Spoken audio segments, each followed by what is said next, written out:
Hello everyone, সবাই কেমন আছো? আমি ভালো আছি। আর অনেক দিন পর আমি আবার তোমাদের সামনে নতুন ভিডিও নিয়ে এসেছি। বেশ কিছু সমস্যার জন্য আমি কয়েকদিন ভিডিও বানাতে পারিনি। তো যাই হোক, আজ আমি বানাচ্ছি আলু বন্ডা। আর এটা তোমরা খুব সহজেই কিন্তু বাড়িতে বানিয়ে নিতে পারো।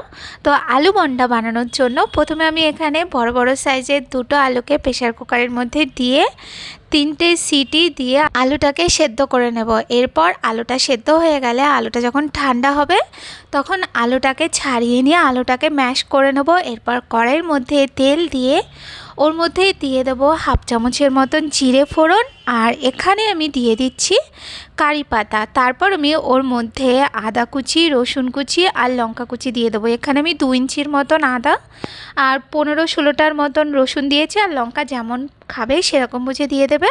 এরপর হালকা একটু ভেজে নিয়ে তারপর ওর মধ্যে দিয়ে দেবো পরিমাণ মতো লবণ, দিয়ে দিচ্ছি পরিমাণ মতো হলুদ, আর ওর মধ্যে আমি দিয়ে দেবো একটু লঙ্কার গুঁড়ো, দিয়ে দেবো 1 চামচের মতন জিরে গুঁড়ো, আর দিয়ে দিচ্ছি হাফ চামচের মতন ধনে গুঁড়ো। এরপর আমি সব কিছুকে ভালো করে একটু মিশিয়ে নেব।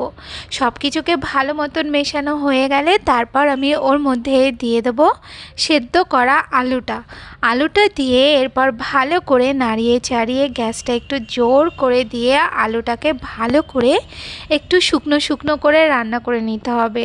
তো আলুটা একদম শুকনো শুকনো হয়ে গেলে এরপর সবার লাস্টে ওর মধ্যে দিয়ে দেবো আমি বেশ কিছুটা ধনেপাতা কুচি, আর আমি ওর মধ্যে দিয়ে দেবো সামান্য একটু চিনি।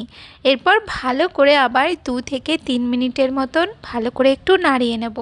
ভালো করে নাড়ানো হয়ে গেলে তো এই যে দেখো আমাদের আলুটা একদম রেডি হয়ে গেছে। এরপর আলুটাকে আমি একটা প্লেটের মধ্যে তুলে নেব।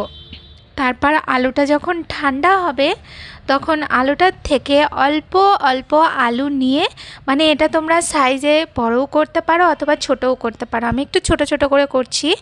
তো এইভাবে আলুটাকে হাতের মধ্যে নিয়ে এরকম গোল গোল বলের মতন করে নিতে হবে। তো এই যে দেখো আমার করা হয়ে গেছে। এরপর আমি বেসন গুলবো। তো বেসন গোলানোর জন্য এখানে আমি একটা বোলের মধ্যে নিয়ে নিয়েছি 2 কাপের মতন বেসন। এরপর আমি ওর মধ্যে পরিমাণ মতো লবণ আর হলুদ দিয়ে বেসনটাকে প্রথমে মিশিয়ে নিতে হবে। তারপর আমি ওর মধ্যে জল দেব, জল দিয়ে এরপর বেসনটাকে ভালো করে গুলিয়ে নেব। আর বেসনটাকে একদম পাতলাও করব না আর খুব বেশি মোটাও করব না। তারপর বেসনটা গোলানো হয়ে গেলে যে আলুর বলগুলো বানিয়েছিলাম সেগুলো বেসনের মধ্যে চুবিয়ে নিয়ে এরপর গরম গরম তেলের মধ্যে এগুলোকে দিয়ে দিতে হবে। আর এই সময় গ্যাসটা মিডিয়াম টু হাই ফ্লেমে রেখে দেবে। এরপর আস্তে আস্তে বেশ কিছু সময় ধরে এই আলুগুলোকে ভালো করে একটু ভেজে নেব। তো এটা কিন্তু ইভিনিং স্ন্যাক্সের জন্য একদম বেস্ট। খুব কম সময়ে তোমরা খুব তাড়াতাড়ি এটা বানিয়ে নিতে পারো। তো এই যে দেখো আমাদের আলু বন্ডা একদম তৈরি হয়ে গেছে। তো রেসিপিটা ভালো লাগলে অবশ্যই ট্রাই করো, লাইক কমেন্ট করতে ভুলো না, আর আমায় বলো যে তোমাদের কেমন লাগলো। আজ তাহলে এই পর্যন্ত, দেখা হচ্ছে নতুন